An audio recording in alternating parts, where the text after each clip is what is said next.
Great. This panel is going to revisit a topic that we discussed at our last meeting as well, and that is capacity to consent in research. And first we'll hear from Dr. Jerry Manikoff, who is the director of the Office of Human Research Protections in the U.S. Department of Health and Human Services.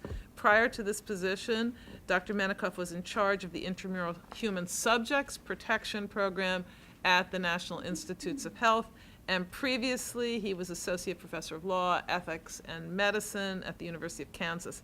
He's also served on the faculty of the University of Chicago School of Law, and he's the author of Law and Bioethics: An Introduction, and What Doctors Didn't Say, The Hidden Truth About Medical Research. And he's somebody who very early on, when I was making the rounds consulting about our commission, gave us very useful advice on a subject closely related to what he's now going to speak to us about. Welcome, Dr. Manikoff. Thank you, Dr. Gutman. It's a pleasure to be here. It's a privilege. So the question I was asked to comment on is basically what guidance is out there regarding determining when somebody does or does not have the capacity to consent to participate in a research study. So let me start out with the regulations, and I'm mainly going to comment on the common rule, which is what my office administers, at least in terms of Health and Human Services. And there's actually only one real provision. Microphone closer. Okay. Is that better? Great. Okay.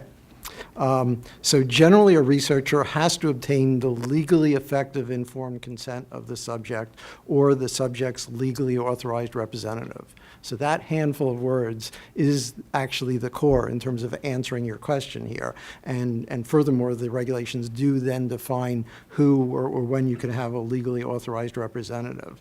So the bottom line is these provisions are basically looking to a legal determination. And the way they're interpreted is, in general, assuming the research is taking place in the U.S., it's basically a determination that is made under the applicable state law. So the bottom line is the regulations key into whatever state where the research is taking place, and this issue of somebody being able to provide legally effective informed consent.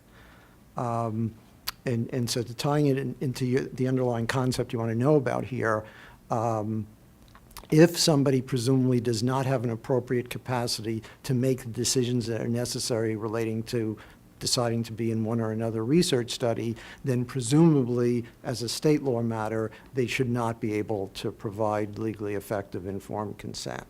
So bottom line, that's sort of, in a very brief nutshell, what the regulations actually say. So let me now try to parse it out in terms of what guidance there is out there. Because bottom line, I don't think it is actually that complicated an area, at least in terms of the underlying concepts. How you then implement them and make specific decisions could be complicated. I mean, that's why we have experts like Dr. Applebaum and others who spend a lot of time thinking about this and how you do implement it. Okay, so in terms of the underlying question, OHRP itself has a little bit of guidance on this issue, but actually not a lot, and I'll give you some hint on perhaps why it is the case. There is one FAQ discussing what should be considered in seeking informed consent from an individual who has diminished decision-making capacity. It briefly notes that the IRB and the researcher should have appropriate information about the condition that is relevant to the subjects that are being studied. They should be knowledgeable about that. It briefly discusses the issue of fluctuating capacity, and because of that, you may want, for example, to get the patient, when they have a higher degree of capacity, to authorize to provide somebody who they provide a power of attorney, whatever it is, to make decisions for them. So not a lot is said. There's another FAQ discussing obtaining legally effective informed consent in the context of urgent care or some emergency care setting. It says a little more, noting you have to look at the ability of the subjects to process information, to ask questions, to consider the risks involved. Which pretty much are sort of the basic things I think it does boil down to. I actually checked with our staff. We actually don't get a lot of questions on this issue. Looking back about 5 years, they were able to pull up about 3 queries, and 2 of them were sort of even marginal in terms of this. And what we will often do, in fact, is when we get questions on this, we will say, here's what the regulations say, and we will often refer, NIH in particular has a very nice points to consider document. It's about 10 pages long, entitled Research Involving Individuals with Questionable Capacity to Consent. From 2009, it actually was an older document that they more recently updated, and it goes through sort of all the issues, getting back again to the bottom line. If you went back historically, there was a time when people looked at, as a legal matter, competence as an all or nothing concept, and that's pretty much been discredited. It's been discredited a long time. My law and bioethics textbook, which was mentioned earlier, I cite a fairly famous case, Lane versus Candora, involving a woman, an elderly woman who was a little bit senile, but a judge eventually concluded she actually had capacity to decide that she didn't want her gangrenous foot amputated, even though she would die as a result of it. And the bottom line is, if you actually talk to her and listen to her, she actually made sense. And that's the bottom line in terms of most discussions of these issues. The NIH document spends a fair amount of time doing a nice job saying what you want to do is assess the ability of the person to make a decision about being in a particular study, and not look at, again, overall general cognitive abilities. So again, we will refer to this document. I'll also note very recently, in fact, in the last 2 or 3 weeks, maybe it's been a month or so, I don't know, FDA came out with draft guidance on informed consent, and it actually has a page or so, a page and a half, on impaired consent capacity, discussing how to assess this capacity. It notes you have to look into things like such is the individual able to understand the information, able to show evidence of a choice, that they're reasoning in a rational way, understanding the nature of the situation, all of that sort of thing. So getting back to and SACARP, the Secretary's Advisory Committee on Human Research Protections, it had a subcommittee looking into issues involving enrolling decisionally incapacitated adults. It made a determination on a variety of issues, including on this one, and it pretty much endorsed the NIH document in the same concept, that we're looking at capacity to consent instead of this prior notion of overall competence or incompetence. So I think it's pretty well understood in terms of what the underlying rule is that we're trying to implement here. Getting back to this sort of core point in terms of maybe why aren't people asking a lot of questions about it, one way of looking at it is that there are many things in research that are distinctly different from clinical care. But my suspicion in this area is actually not a lot of difference. The bottom line, whether it's a clinical decision or a research decision, you want a patient who basically has the appropriate capacity to think about the decision you're asking them to make, and they could reason about it. So all we're trying to do here is basically implement concepts that are already fairly well understood on the clinical side, and so you don't really need a lot more. Again, in terms of how you actually implement it, this obviously is very complicated. The NIH document briefly gets into some of the tools that are out there that can help people actually assess somebody's ability to answer a particular question in terms of enrolling in a research study. But again, that's one take on why I think this hasn't been that complicated. Let me close with sort of a segue to a very different area, which is assuming you have made an appropriate decision about whether somebody has this capacity or doesn't have the capacity. Well, if you concluded they did have the capacity and it's correct, you're pretty good. You're in a good situation. I might, though, getting back to interpreting regulations, once you conclude they don't have the capacity, we are now in an area, as you all know, where the rules are very unclear. There have been numerous bodies, including your own predecessors in terms of presidential commissions, which have spent a great deal of time and effort trying to create rules in terms of how are we, in fact, going to make decisions for somebody who lacks this capacity. And right now, well, comparing it to children or prisoners or fetuses, we actually don't have subparts in our regulations even addressing what the rules should be for decisionally incapacitated adults. I'll leave it at that.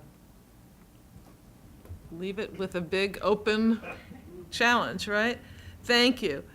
We will hear now from Dr. Paul Applebaum, who's the Elizabeth K. Dollard Professor of Psychiatry, Medicine, and Law, and Director of the Division of Psychiatry, Law, and Ethics in the Department of Psychiatry at the College of Physicians and Surgeons at Columbia University.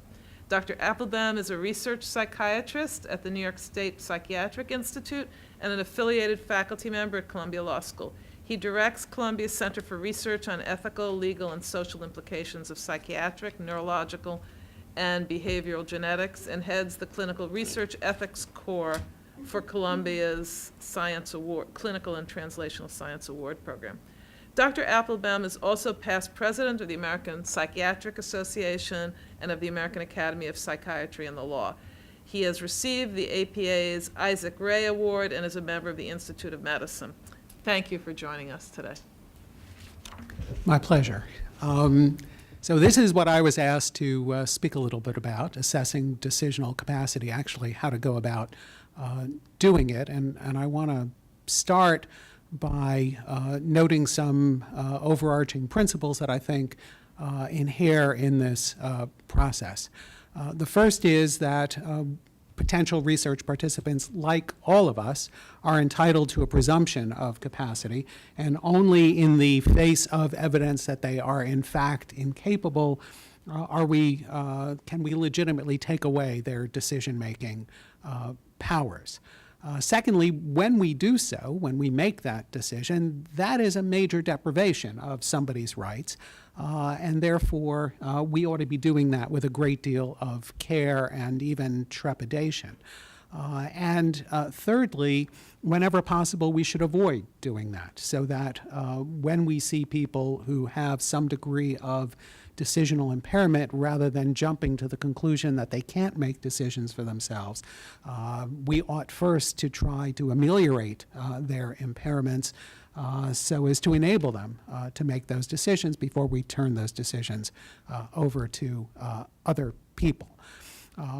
Why do we need individualized assessment to do that? That is, why can't we simply identify categories of people who are so unlikely to have decisional capacity that we can simply rule them out as a blanket matter? And the answer is that if you look at the research, and I won't tick through all of these studies, whether you're talking about people with mental illness or people with Alzheimer's disease, there are data from other categories as well. There's a great deal of variability in decisional capacity looking simply at diagnosis, and that includes quite impairing conditions like Alzheimer's disease or schizophrenia, which was what most people in the first study up there had. Nor do standard assessment tools really help us very much there.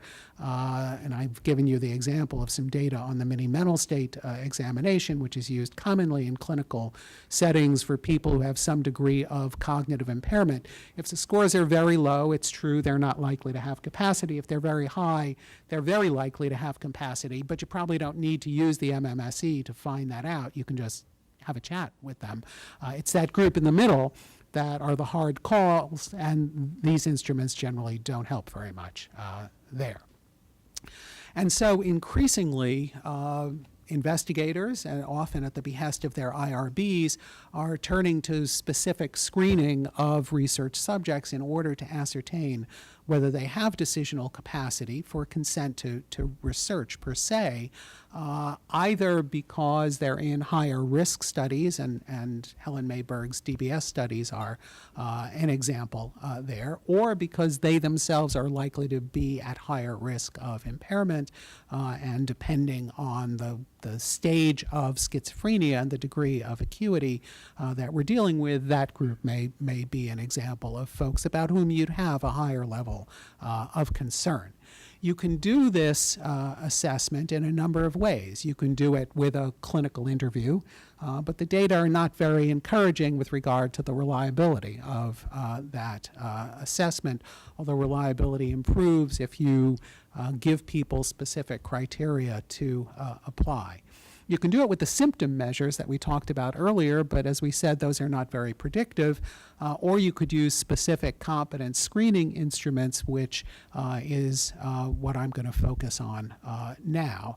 And I'm going to tell you first a little bit about the usual conceptualization of decisional capacity that we apply in both clinical and research settings, and that most instruments are built around. we usually conceptualize decisional capacity as consisting of 4 elements. Does the person have the ability to evidence a choice? Can they say yes or no? That's the simplest level. For somebody who is mute as a result of catatonia or comatose, there's no question that somebody else has to make the decision for them. But beyond that, do they understand the information that's been disclosed to them that's relevant to the decision that they face here? Basically the nature of the research project, what's going to happen, the risks, benefits, and alternatives to participation. Thirdly, do they appreciate the nature of the situation in which they find themselves and its consequences? In particular, can they appreciate the effects of a decision about whether or not to participate in a research study on their own situation? And then fourth and lastly, can they reason? Do they have an ability to weigh risks and benefits and compare their alternative options in light of those risks and benefits? So those are the 4 elements that we typically look to in these assessments. And I'm going to give you examples of 2 tools that I think are probably the two most widely used right now, of which the first is the MacArthur Competence Assessment Tool for Clinical Research. And here I need to tell you that as one of the developers of that tool, I get about $200 a year in royalties from it. So if you haven't bought it yet, by all means. It assesses the 4 basic elements of decisional capacity. There are a series of disclosures followed by questions and reasoning tasks. The MCAT is individualized to a particular project, so that specific disclosures are made that are project specific, so it takes a little bit of work to develop a MCAT for each project in which it will be used, and it takes 15 to maybe 20 minutes to administer, sometimes less, sometimes a little more, which in the research setting is not always an inconsiderable amount of time.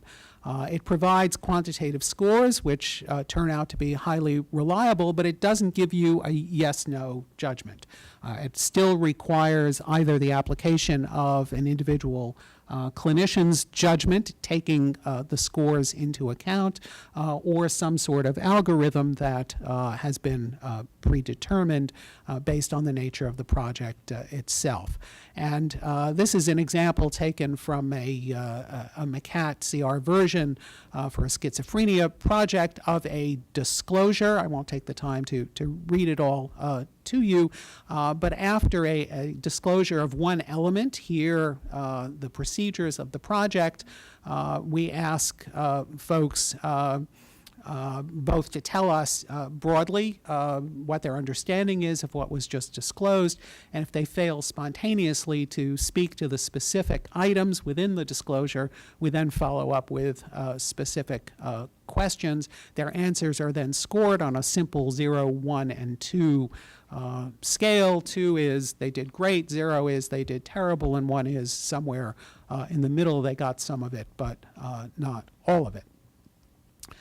The second assessment tool I just want to tell you about briefly is called the UBAC. It was developed by Dilip Jesti and his collaborators at the University of California in San Diego. That's mostly where it has been used, although it is published and it's occasionally used elsewhere. It's a 10-item scale. Their goal was specifically to take the MCAT structure and try and boil it down into 5 minutes instead of 15 to 20 minutes. It also has good inter-rater reliability, and as you can see, moderate item correlations with the MCAT subscales. It's been used in 9 studies so far that I've been able to find in the published literature. And here are some of the sample questions from the UBAC. What's the purpose of the study that was just described? Do you believe this is primarily research or treatment? What makes you want to consider participating? And similar scoring mechanisms. There are reviews that are out there. I've given you the references to what I think is the best of them, although it's 8 years old now. the range of instruments that are available, these are the two most commonly used. You can use such instruments to set thresholds based on data from similar populations or based on an a priori judgment of how well people need to perform in order to be capable for your study. Where you set the threshold is likely to vary depending on the risk and complexity of the study. If they fail, the standard remediation is the best approach to take, and then they can be retested to see if their performance has been improved.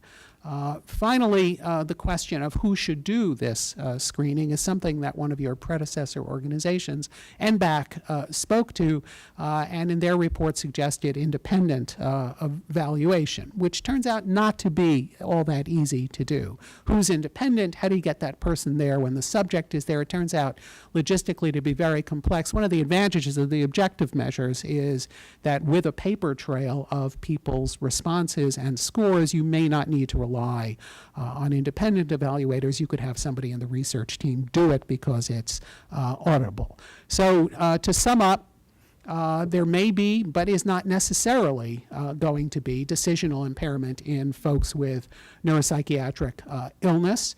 You can screen for incapacity reliably and validly with acceptable cost. There are a number of instruments that would let you do that.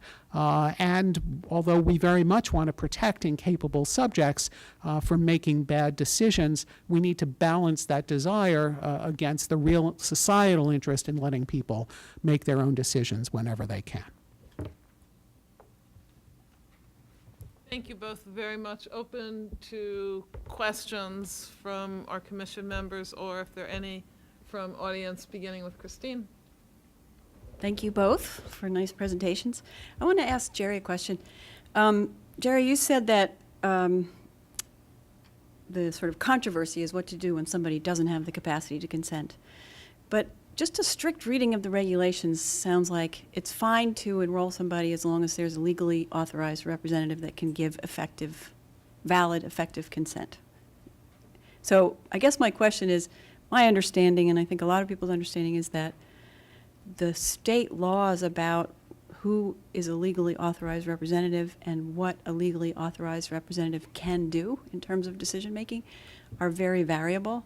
And so that creates a sort of at best, a patchwork of what would be allowed by regulation and state law. And then on top of that, there's a lot of, I guess the right word is disagreement about what's ethically okay in terms of when to enroll people who can't consent for themselves. Do you want to say anything about any of those issues, and Paul can too? Sure. I mean, they're great issues. I mean, on the latter issue, I think we're basically agreeing that what I was trying to get at was basically in terms of the ethical aspects of enrolling somebody. Once you determine that they lack decision-making capacity, the current regulations don't actually give a lot of guidance other than vaguely saying they're a vulnerable subject, you need to somehow provide appropriate protections. Again, it is not as if there has not been a great deal of effort to sort of spell things out and to make things more uniform.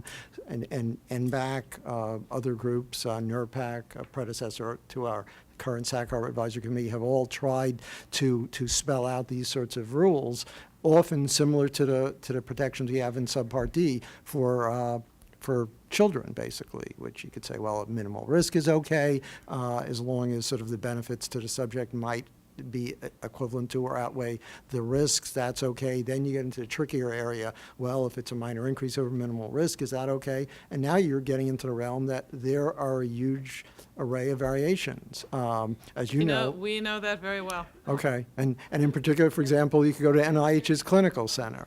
On the side of the state law, again, this is the more black and white part. The regulations basically do rely on state law. They needn't have, I assume, as a regulatory matter, this is a tricky legal issue, whether under the grant provided by the legislation authorizing these rules, whether the federal government could have said, we want to, in these regulations, provide a federal standard because we all benefit from this type of research, and therefore this decision would be made as a federal matter. That is not the current reading of the regulations. That's not what they say. It therefore does leave it to each of the states. Back in 2006 or 7, in fact, OHRP had put out a request for information asking, should we change the rules relating to enrolling incapacitated subjects in research? And most of the commenters didn't want new regulations. Some of them wanted new guidance, but to the extent even any of them wanted new guidance, most of them wanted the federal government to tweak the rules in a way that would expand the ability to allow research in states that have somewhat limited rules. New York was one of the prominent examples at the time where it was very unclear under state law when you could in fact enroll a subject in research.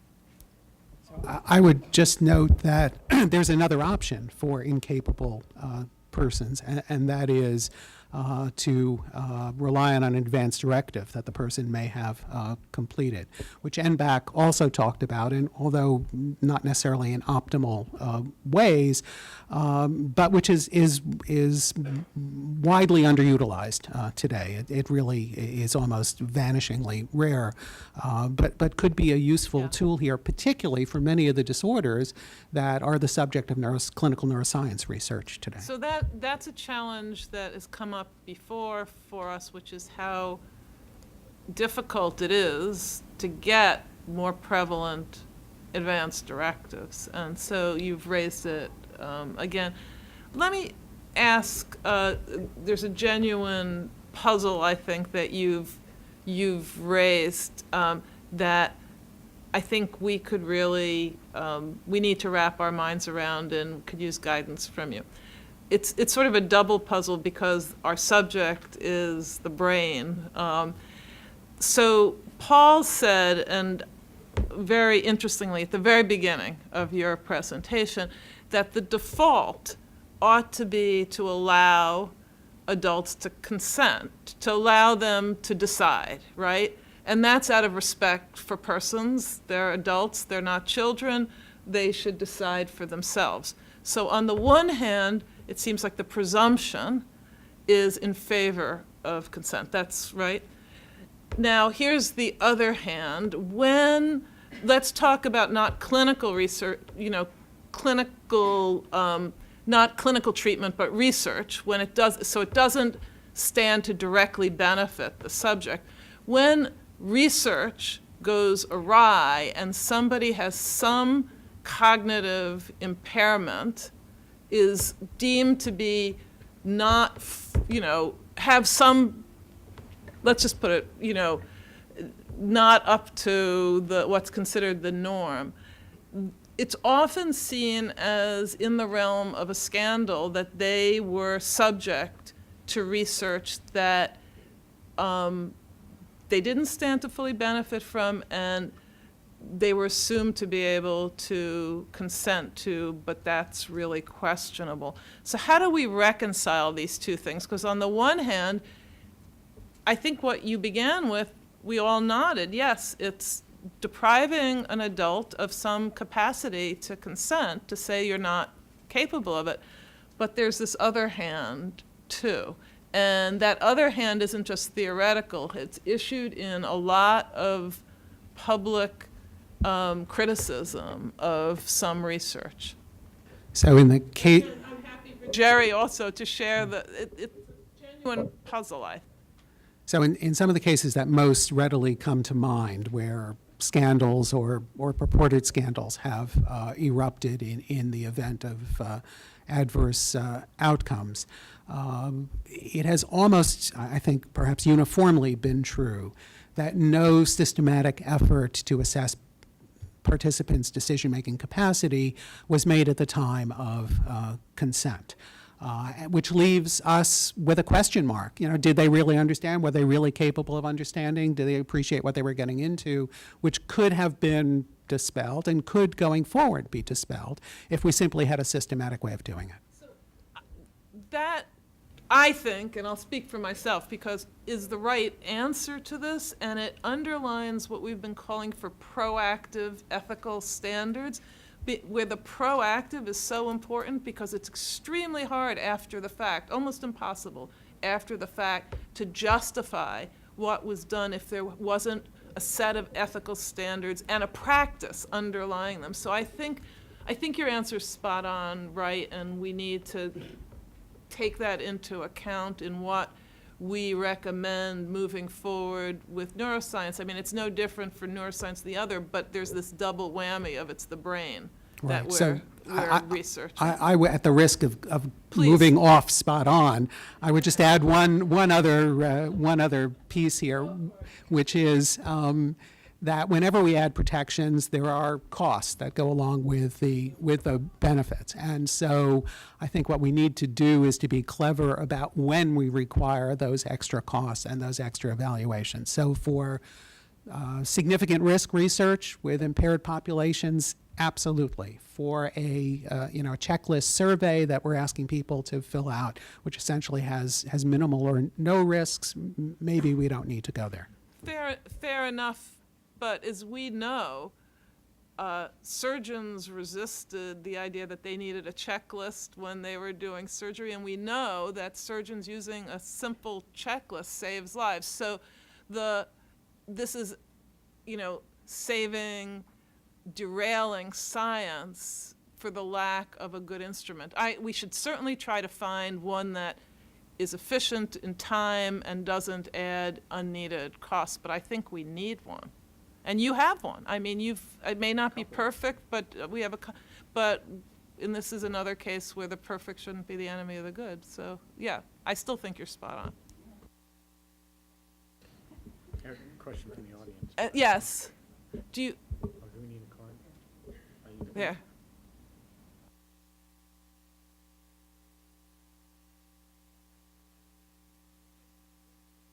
One difference is that, research is a contract not just, between the patient and the caregiver, but it's a contract between the physician and the investigator. So I think it's a little different than the patient care situation that you brought up. And the other thing is, I wonder that the legal framework is not really relevant to what goes on in the real world. What goes on in the real world is, as was mentioned, there is concern when dealing with a patient with neurologic illness, is the patient really competent? Do we have really good evidence that that can happen? And the answer is, we have some evidence, may not be that good. So what people do is they go out and in this discussion, the patient has been the focus, but that's not in the discussion for research consent. It's usually the patient, the family, so it's a group consent that you're really looking for. And I think when people do dangerous research, if there's not consensus in that group, among the family members, the general rule is you don't enroll the patient. So I'm going to take that as a question. Do you agree that when you do research, there needs to be a general consensus in the family group and not only consent by the subject or the participant?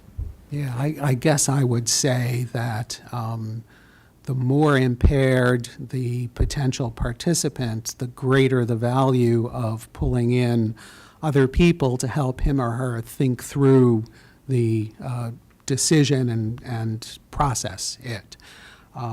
But if you hear hesitation in my voice, it's because people have a right to make their own decisions, even if they're disagreeing with their closest friends or family members. So I think we need to be careful about saying in a blanket way that, we require familial consent. That seems to go against our usual approach.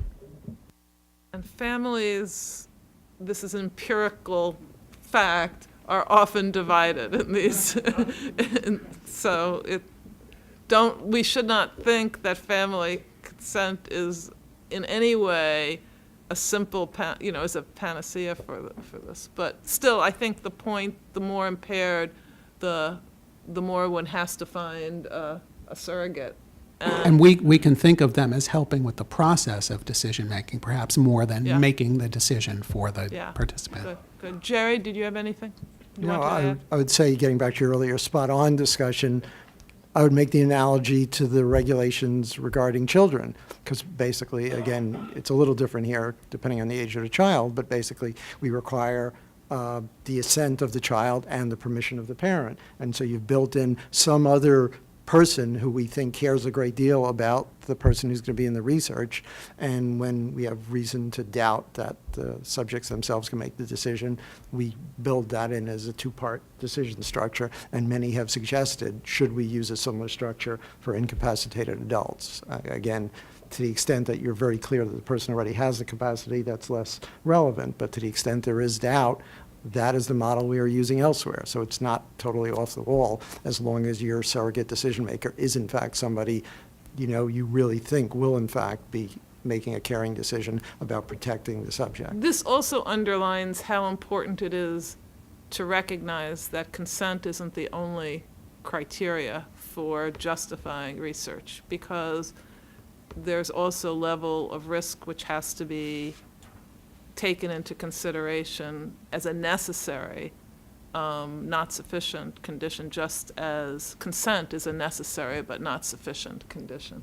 Christine, you had another question. I just wanted to say for the record, and I don't think you meant this, Paul, but I'm just going to say it anyway. I think advanced directives is a very good strategy, but it's an incomplete strategy for several reasons. One is it's hard to get people to write them.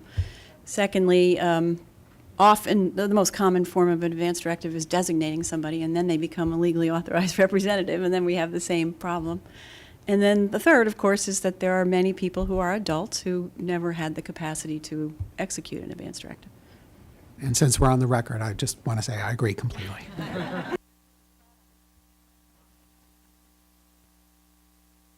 Other questions? Well, if not, we're going to segue into a roundtable, so you will remain up there. And I want to thank both of you for, we'll take a break. We'll take a 15-minute break.